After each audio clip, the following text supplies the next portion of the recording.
একটা গ্রামে দিশা নামের একটা মেয়ে নিজের বুড়ো মা বাবার সাথে থাকতো। দিশার মা বাবা ভেজ পোলাওয়ের ঠেলা লাগিয়ে বিক্রি করত। দিশা একটা 20 বছরের মেয়ে ছিল যে সারা দিন বইয়েই ডুবে থাকতো। একদিন তার মা অনিতা দিশাকে বলে ওঠে, তুই সারা দিন বইয়েই ডুবে থাকিস, একটু আধটু মায়ের কাজে সাহায্য করে দে, বিয়ের পরে এটা তোর কাজেই আসবে। কি সব কথা বলছো মা? বাড়ির সমস্ত কাজকর্ম করতে তো জানি, আর আমি তোমার কাছে রান্নাও তো শিখেছি। দিদা তো আমার হাতের খাবারের খুব প্রশংসা করত। আমি তোকে ভালো করে চিনি, কিন্তু সারা দিন বইয়ে ডুবে থেকে কি বা পাবি? আজ পর্যন্ত পড়াশোনা করে স্ত্রীরা কিছু পেয়েছে? অবশেষে তো তাকে বিয়ে করে রান্না বান্নাই করতে হয়। এরকম নয় মা, যদি আমি সারা দিন বইয়েই ডুবে থাকি তার পেছনেও কারণ রয়েছে। বই আমাদেরকে অনেক কিছু শেখায় মা, আর জীবনে কিছু বড় করতে চাই আমি। দিশার কথা শুনে অনিতা দিশাকে কিছু বলতেই যাচ্ছিল, তক্ষুনি ওখানে দিশার বাবা চলে আসে। আরে আমার মেয়ে দীক্ষা একদম ঠিক কথাই বলছে, অনিতা ও পড়াশোনা করুক না। আমি তো এটাই বলতে চাইছিলাম গো, যে দিশাকে পড়াশোনা করিয়ে চাকরি করাবো নাকি, অবশেষে তো বিয়েই করাবো না। এরকম করে ভাবতে নেই অনিতা, যদি দীক্ষা ভালো করে শিক্ষাটা লাভ করে তাহলে ও শিক্ষা দিয়ে অনেক লাভ পাবে, তাই না? ও নিজের স্বামীর ওপরে বোঝ হবে না। আর এমনি আজকালকার দিনে মেয়েরা কি পুরুষদের থেকে পেছনে রয়েছে? আরে পুরুষের পায়ে পা মিলিয়ে চলছে তারা। বাবা, আমার স্কুলে 2 দিনের জন্য জঙ্গলে ট্যুরে যাচ্ছে, আমি যেতে পারি? কিন্তু ম্যাম 500 টাকা চেয়েছে। মা, আমি তোমায় কখনো বারণ করতাম না, কিন্তু তুমি তো জানোই যে আজকালকার দিনে ব্যবসা কত খারাপ হচ্ছে। আমি তোমার স্কুলের ফিসটাও কত কষ্ট করে দিতে পারি। ট্যুরে যাওয়ার জন্য যে স্কুলের সংস্থা তোমার কাছ থেকে কিছু পয়সাও তো চেয়েছে, তাই না? যেটা এই সময় আমার কাছে নেই মা। তোমার মুখটা দেখে বুঝতে পারছি তোমার খুব দুঃখ লেগেছে, তাই না? তোমার মুখটা দেখে সত্যি আমার খুব কষ্ট হচ্ছে মা।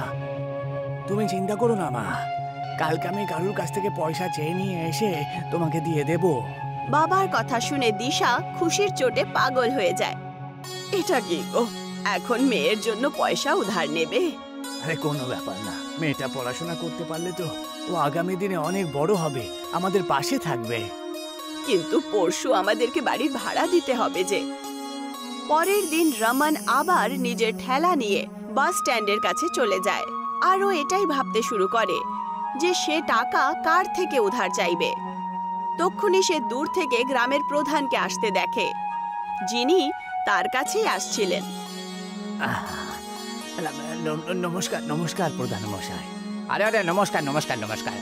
তা বলো, কেমন আছো তুমি? তো ব্যবসা কেমন চলছে তোমার? বাজারের অবস্থা খুবই খারাপ প্রধান মশাই।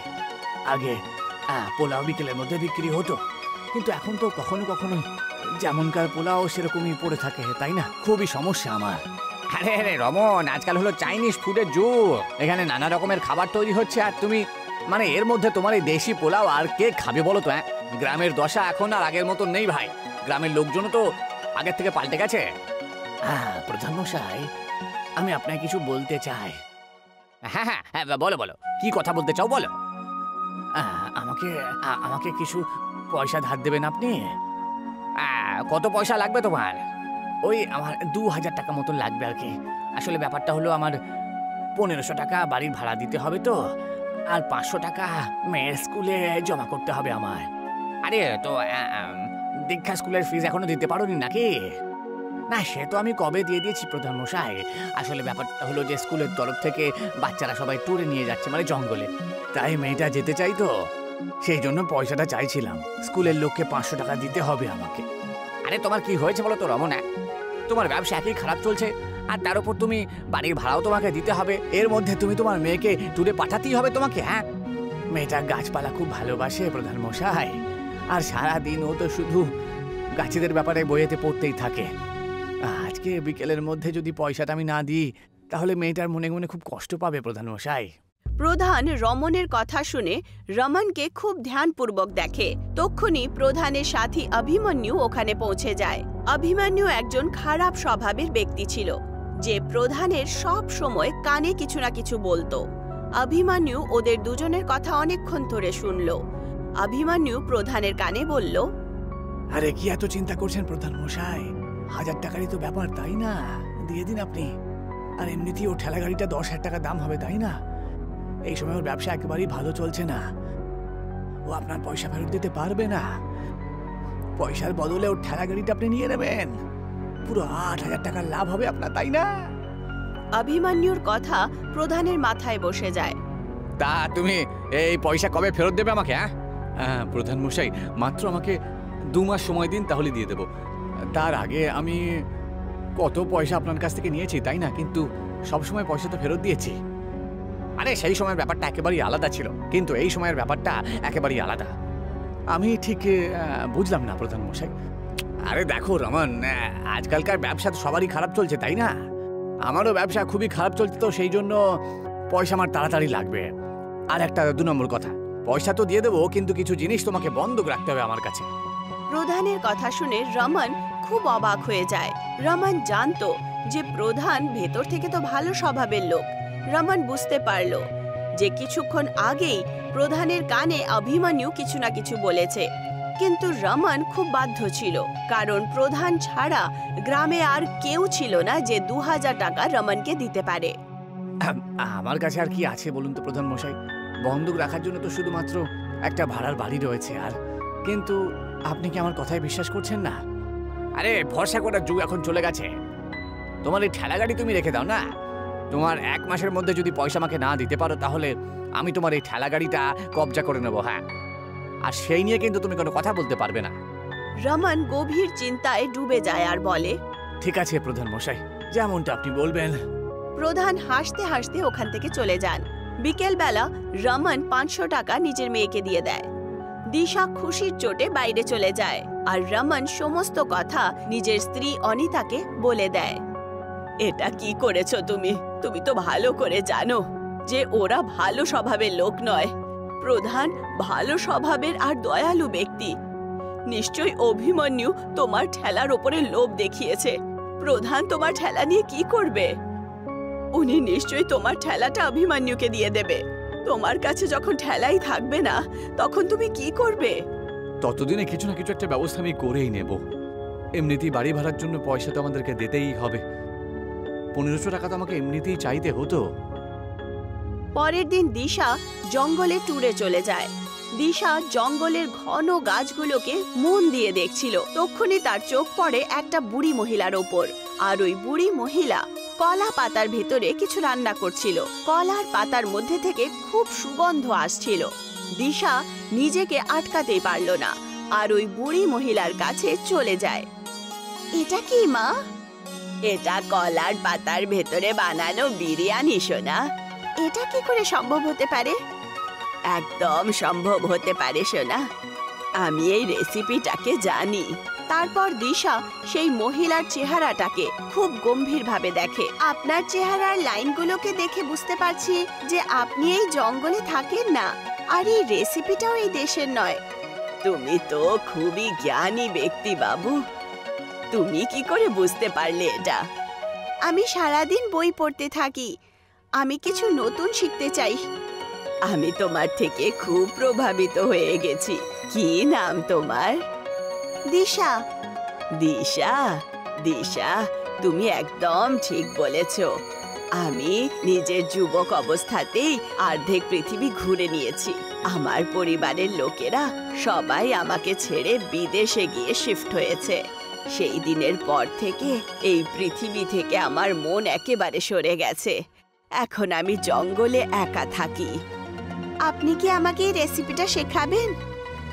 যদি অন্য কেউ বলতো তাহলে আমি শেখাতাম না, কিন্তু তুমি খুবই জ্ঞানী ব্যক্তি। তোমার চোখের আলো বলছে যে তুমি নিশ্চয়ই এগিয়ে যাবে। আমি তোমাকে নিশ্চয়ই বানানো শেখাবো। বুড়ি মহিলা দিশাকে সমস্ত রেসিপি বলে। বিকেলবেলা দিশা বাড়িতে চলে যায়। সময় এইভাবেই কেটে যায়। রমনের কাজ একেবারে বন্ধ হয়, আর প্রধান অভিমন্যুর সাথে এসে রমনের ঠেলা নিয়ে চলে যায়। রমনের ব্যবসা একেবারে বন্ধ হয়ে যায়। তার ওপর বাড়ির ভাড়াও অনেক বেশি হয়ে গেছিল। কতবার তোমাকে বুঝিয়েছি কিন্তু তুমি বুঝতেই চাও না। কি দরকার ছিল মেয়েটাকে এত বেশি লেখাপড়া করানোর?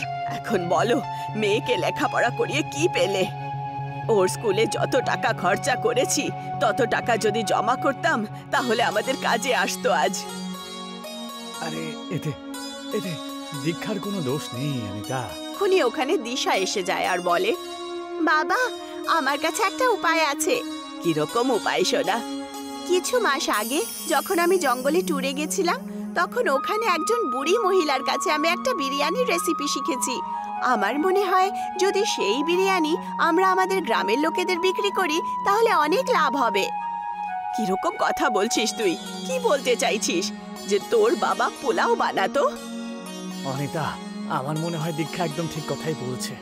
প্রধানমশাই তো এই কথাটাই বলছিল যে এখনকার দিনে ভারতবর্ষে নতুন নতুন খাবার চলে এসেছে, তাই না? যতদিন না আমরা নতুন কিছু করব ততদিন এইভাবে আমরা পিছিয়ে পড়বো, তাই না? কিন্তু সমস্যা এটা হলো যে মেয়ের কথাটা যদি মেনেও নেই তাহলে তুমি এই বিরিয়ানি বিক্রি করবে কোথায়? ঠেলা তো অভিমন্যু নিয়ে গেছে। তুমি তার চিন্তা করো না মা। আমি নিজের বাড়ির আর্থিক স্থিতির ব্যাপারে টিচারের সাথে কথা বলেছি। ওনার কাছে একটা খালি দোকান আছে।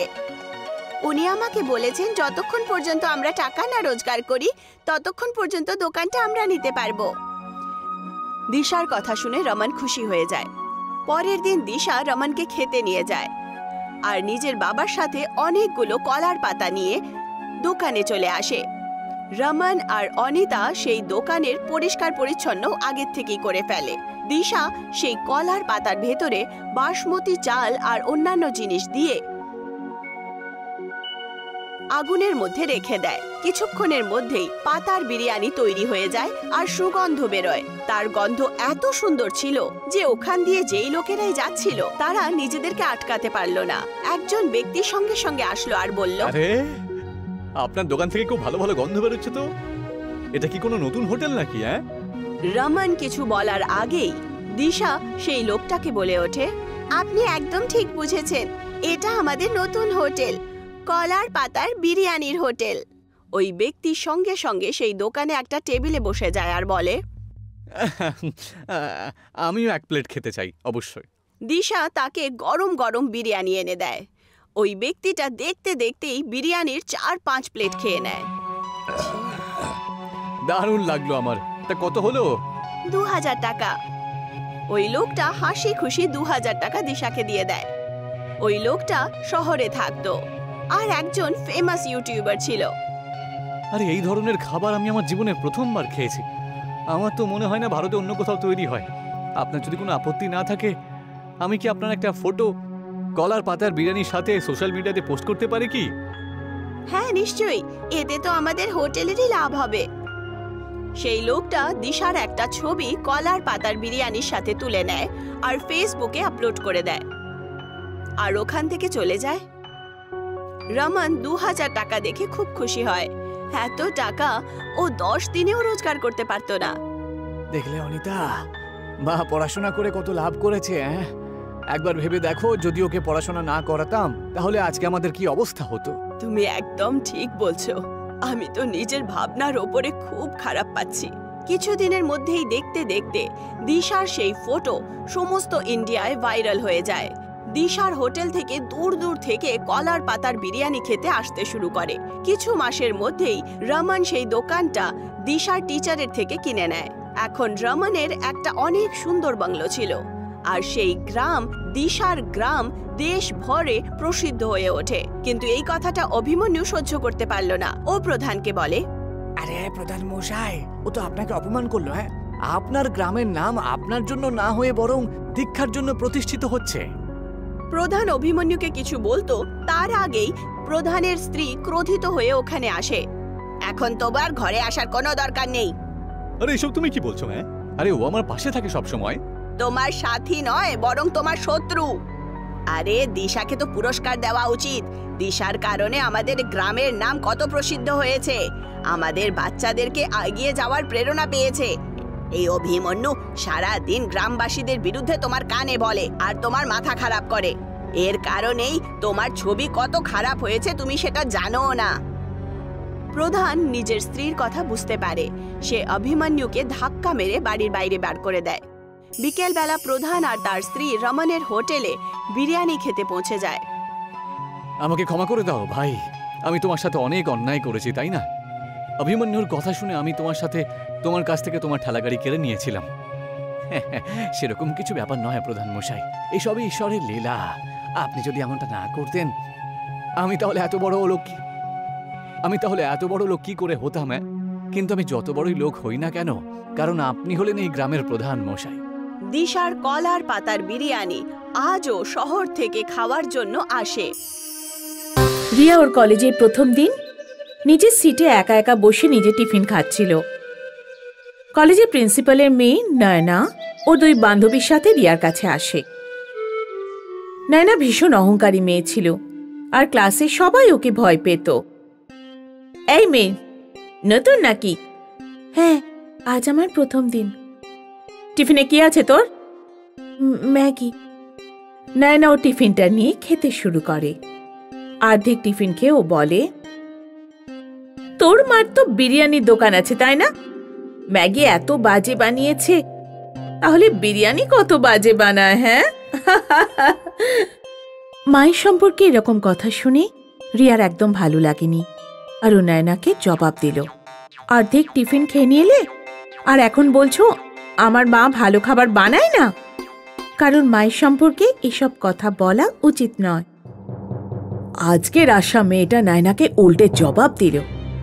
এটাও সহ্য করতে পারল না, আর দুজনের মধ্যে কথা কাটাকাটি হলো। নয়না রিয়াকে জোরে ধাক্কা মারল, আর রিয়ার শরীরে দাগ হয়ে গেল। সেদিন বাড়ি ফিরতেই রিয়ার মা ও শরীরের দাগগুলোর কথা জিজ্ঞেস করলো, আর রিয়া মাকে সব বলে দেয়। আমি কাল প্রিন্সিপালের সাথে কথা বলবো। ওই মেয়েটা প্রিন্সিপালের মেয়ে হয়েছে তো কি হয়েছে, এরকম যা ইচ্ছে করবে নাকি? পরের দিন সকালে রিয়া আর ওর মা প্রিন্সিপালের কাছে গেল। প্রিন্সিপাল মানতে রাজি হল না যে ওর মেয়ে নয়না এরকম করতে পারে।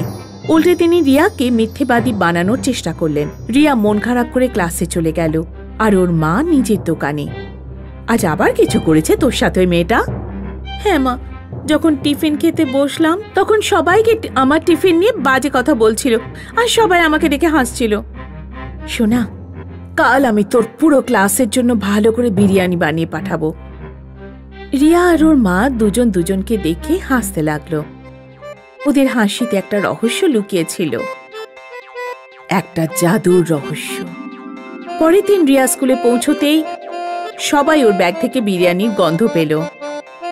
অনেকেই ওকে জিজ্ঞেস করলো, এত ভালো সুগন্ধ ওর ব্যাগ থেকে বেরোচ্ছে নাকি? হ্যাঁ হ্যাঁ, আজ সবাইকে বিরিয়ানি খাওয়াবো। আমার মা পুরো ক্লাসের জন্য বিরিয়ানি পাঠিয়েছে। লাঞ্চ ব্রেকের পর সবাই রিয়ার কাছে লাইন দিয়ে দাঁড়িয়ে পড়ল। সবাই মিলে খুব আনন্দ করে রিয়ার মায়ের হাতের বিরিয়ানি খেলো। এবার হবে মজা। বিরিয়ানি তো খেলো, এখন বিরিয়ানির জাদুর সময়। লাঞ্চ ব্রেকের পর সব স্টুডেন্টসরা ক্লাসে বসেছিল। নয়না হঠাৎ করে বেঞ্চে উঠে বাঁদরের মতো নাচতে লাগলো। নয়না আর ওর বন্ধুরা যারা রিয়াকে নিয়ে হাসাহাসি করেছিল, সবাই নিজের বেঞ্চের ওপর উঠে বাঁদরের মতো নাচতে লাগলো। কি করছো তোমরা তিনজন? এক্ষুনি নিচে নামো, বেরিয়ে যাও আমার ক্লাস থেকে, এক্ষুনি বেরিয়ে যাও। ক্লাসের সবাই নয়না আর ওর বান্ধবীদের দেখে হাসতে লাগলো। নয়নাকে বাড়ি পাঠিয়ে দেওয়া হলো। পরের দিন লজ্জায় নয়না কারোর সাথে চোখ তুলে কথা বলতে পারছিল না। রিয়ার ওপর প্রচন্ড রাগ হলো, আর এখনও রিয়ার ওপর প্রতিশোধ নিতে চাইছিল। এই রিয়াটাকে তো আমি এমন মজা দেখাবো না, ওকে এই ক্লাস থেকে যদি বার না করে দিই তাহলে আমার নাম নয়না নয়। কয়েকদিন পর নয়না রিয়াকে ফোন করলো। হ্যালো রিয়া, তুমি কাল কলেজে আসবে? হ্যাঁ, আমি কলেজে যাব। কেন?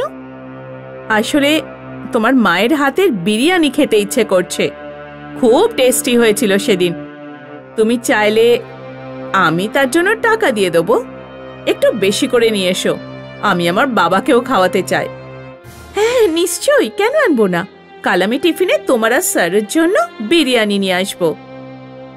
রিয়া আর ওর মায়ের কিছু গন্ডগোল তো মনেই হচ্ছিল, তাই রিয়ার মা আবার জাদু বিরিয়ানি বানালো আর রিয়ার হাতে পাঠিয়ে দিল। এসে গেছো তুমি? আমার তো আর তর্সই ছিল না।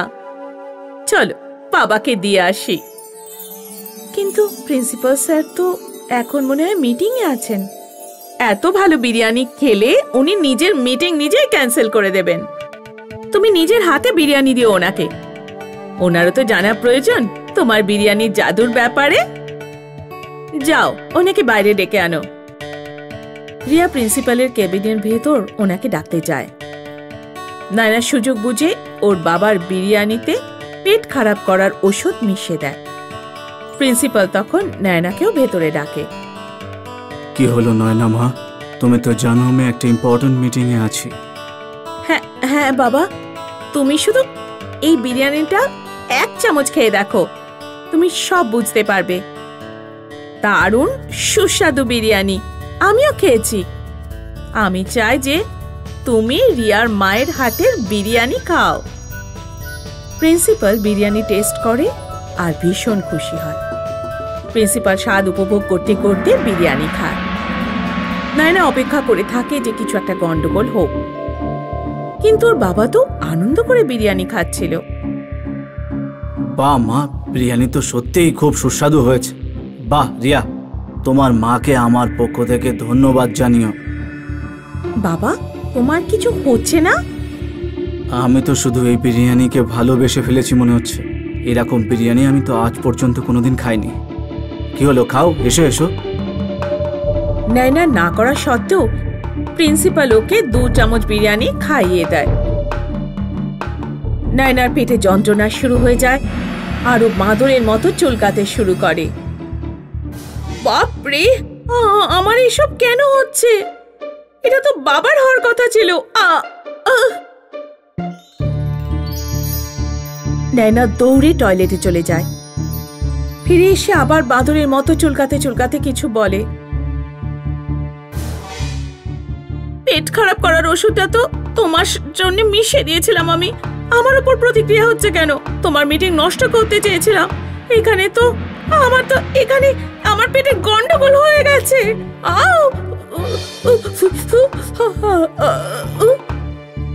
নায়না টয়লেটে যাওয়া আসা করতে করতে সব সত্যি কথা বলে ফেলে।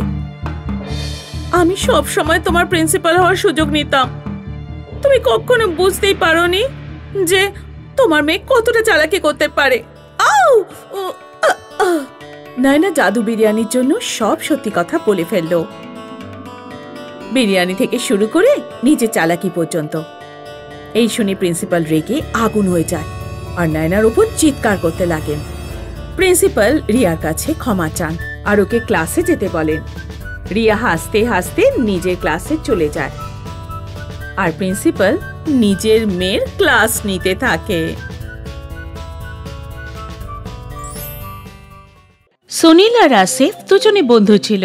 ওরা দুজনে একই গ্রামে থাকতো। ওরা একসাথে বাঁশ কাটতে যেত। আমাদের জঙ্গলের পেছনের দিকে যাওয়া উচিত। ওখানে অনেক বড় বড় বাঁশ গাছ আছে। কিন্তু ওখানে যেতে আমাদের নদী পার করে যেতে হবে। কিন্তু আসার সময় যদি নদীতে স্রোত বেশি থাকে তাহলে ফিরবো কেমন করে? আমরা তখনই ওই দিকে যাব যখন নদীর স্রোত কম থাকবে, আর তাড়াতাড়ি বাঁশ কেটে ফিরে আসব। বেশি লম্বা বাঁশ হলে বেশি পয়সা পাবো, সেটা ভাবো। এটাও ঠিক, তাহলে কালকেই যাব। পরের দিন আসিফ আর সুনীল জঙ্গলের পেছনের দিকে পৌঁছলো। এখানে কত মোটা মোটা বাঁশ আছে আর লম্বাও। ব্যবসায়ীরা এগুলোর খুব ভালো দাম দেবে। হ্যাঁ, ভালো বাঁশ পেয়ে দুজনেই খুব খুশি হলো। ওরা বাঁশগুলো নিজেদের গ্রামে নিয়ে গেল। বাবা, অনেক দিন পর এমন লম্বা বাঁশ দেখলাম। এখন এগুলো দামও ভালো দিতে হবে। হ্যাঁ হ্যাঁ হ্যাঁ, একটা বাঁশ 200 টাকা। তোমরা দুজন 5টা বাঁশ নিয়ে এসেছো, মোট হলো 1000। 1000 পেয়ে দুজন খুব খুশি হলো। টাকা দুজনে নিজেদের মধ্যে ভাগ করে নিল। রোজ ছোট ছোট বাঁশে 300 টাকা রোজগার হতো। আজকে 500 টাকা। এবার তো আমরা জঙ্গলের পেছনের দিকেই যাব। হ্যাঁ। সেদিন থেকে ওরা দুজন নদী পার করে বাঁশ নিয়ে আসতো, আর ব্যবসায়ীও ওদের ভালো টাকা দিত। একদিন সকালে দুই বন্ধু যাওয়ার জন্য রওনা হচ্ছিল। ভাই, মা বলছিল বাজার থেকে চাল আর মশলা আনতে হবে, আর আমাকে পনিরও নিতে হবে। তাহলে চলো আগে বাজারে যাই, তারপর সেইখান থেকে নদীর পাড়ে যাব। হ্যাঁ, দুটো কাজ একসাথে হয়ে যাবে। দুজনে বাজার পৌঁছলো, আর ওদের যা যা জিনিস দরকার ছিল ওরা কিনে নিল। দেখো ভাই, কি টাটকা পনির পেয়েছি। আজকে রাতে তো আমার নিমন্ত্রণ, আমিও আসবো খেতে। চলে এসো, আমি কখনো বারণ করেছি নাকি? চলো এবার নদীর পাড়ে যাই, বাঁশ কেটে বিক্রিও তো করতে হবে। হ্যাঁ হ্যাঁ। তারপর ওরা জঙ্গলের দিকে রওনা দিল। প্রতিদিনের মতো ওরা নদী পার করে তারপর জঙ্গলে পৌঁছে গেল আর বাঁশ কাটতে লাগলো। কিন্তু হঠাৎ বৃষ্টি শুরু হয়ে গেল। আমাদের বাড়ি ফিরে যাওয়া উচিত, নদীতে জল বেড়ে যাবে। হ্যাঁ, শুধু আর একটা বাঁশ কেটে নি। হ্যাঁ। বৃষ্টি আরো জোরে শুরু হয়ে গেল। কিছুক্ষণের মধ্যে ওদের বাঁশ কাটা হয়ে গেল। তারপর ওরা বাঁশ নিয়ে নদীর দিকে রওনা দিল। ওদিকে নদীর জল অনেক বেড়ে গেছিল। নদীতে তো জল বেড়ে গেছে ভাই, এত স্রোতে নদী পার করা সুরক্ষিত নয়। হ্যাঁ, আমরা কিছুক্ষণ জঙ্গলে অপেক্ষা করি। হ্যাঁ, ওই দিকে যে গুহাটা আছে না, সেখানে অপেক্ষা করি গিয়ে। দুজনে মিলে গুহার দিকে চলে গেল। গুহায় আগে থেকেই কিছু শুকনো কাঠ ছিল। এইগুলো জ্বালিয়ে দিই, একটু গরম হবে। আসিফ যে জিনিসগুলো কিনেছিল সেখানে ম্যাচ বক্সও ছিল। আসিফ ওই শুকনো কাঠে আগুন জ্বালিয়ে দিল, আর দুই বন্ধু আগুন পোহাতে লাগলো। খুব খিদে পেয়েছে ভাই আমারও। শোন, আমরা কিছু বানিয়ে নিই। এমনিতে কিছু জিনিস তো আমাদের কাছে আছেই, কিন্তু আমরা কি করে বানাবো? আমাদের কাছে বাসন তো নেই। তখনই আসিফের নজর পড়ল বাঁশের ওপর। আমাদের কাছে বাঁশ তো আছে, বাঁশের ভেতরে খাবার বানাতে পারবো। কিভাবে? তুমি বাম্বু বিরিয়ানির কথা শোনোনি? না, বাম্বুতে বিরিয়ানি আবার হয় নাকি? কিন্তু আমাদের কাছে মাংস কোথায়? মাংস নেই তো কি হয়েছে, আমাদের কাছে পনির তো আছে। পনির বিরিয়ানি খেয়ে নেব। কিন্তু কি করে? তুমি শুধু দেখো। আসিফ দুটো বাঁশের টুকরো কাটলো। ওর কাছে যে চাল ছিল ধুয়ে নিল। বাঁশের ভেতরে চাল, মশলা, জল, লবণ আর পনির দিয়ে দিল। তারপর বাঁশের একদিকে গাছের পাতা ভরে বাঁশের মুখ বন্ধ করে দিল। তারপর সব জিনিসগুলো ভালো করে নেড়ে জ্বলন্ত আগুনে রেখে দিল। এবার ব্যাস 20 মিনিটে আমাদের বাম্বু বিরিয়ানি তৈরি হয়ে যাবে। দেখা যাক। বাম্বু ভালো করে আগুনে পুড়তে লাগলো। তারপর যখন বাম্বু একেবারে ভালো করে পুড়ে গেল, তখনই খুব সুন্দর একটা গন্ধ গুহাতে পড়ে গেল। মনে হচ্ছে বিরিয়ানি তৈরি হয়ে গেছে ভাই। আসিফ ওই বাম্বু বাইরে বের করলো আর দুটো কলা পাতা পেতে নিল। আর যখনই বাম্বু একটু ঠান্ডা হলো, তখন বিরিয়ানি কলা পাতায় বার করে নিল। দেখতে তো খুব সুন্দর হয়েছে। এমন যেই হোক, খিদে তো পেয়েছে, খেয়ে নিই আগে, চলো। দুজনে বিরিয়ানি মুখে দিল আর দুজনে মন্ত্রমুগ্ধ হয়ে গেল। তারপর দুজনে খুব মজা করে বিরিয়ানি খেতে লাগলো। ভাই, তুমি এত ভালো বাম্বু বিরিয়ানি বানাও যে কিছু বলার নেই। ধন্যবাদ। তোমার তো বিরিয়ানি বিক্রি করা উচিত বন্ধু। সেটা না করে কেন পরিশ্রম করছিস? এই বিরিয়ানির বিখ্যাত হতে সময় লাগবে না। সত্যি? হ্যাঁ, তুমি যদি রাজি থাকো তাহলে একসাথে ধাবা খুলে ফেলি। হ্যাঁ হ্যাঁ, কেন নয়। যখন বৃষ্টি বন্ধ হলো, নদীর জল কমে গেল, তখন দুই বন্ধু সমস্ত বাঁশ নিয়ে গ্রামে ফিরে এলো। কিন্তু আজ ওরা বাঁশ বিক্রি করল না। পরের দিন আসিফ আর সুনীল গ্রামের মোড়ে নিজেদের দোকান খুলল। গ্রামবাসী অবাক হয়ে দেখছিল যে ওরা বাঁশের ভেতর কি বিক্রি করছে। আরে ভাই, এগুলো কি?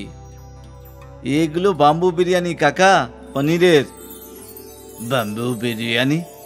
আমাকেও তো একটু খাওয়াও। গ্রামের লোক এই প্রথমবার বাম্বু বিরিয়ানি চেখে দেখল। আরে বাহ, কি দারুণ স্বাদ আসিফ ভাই।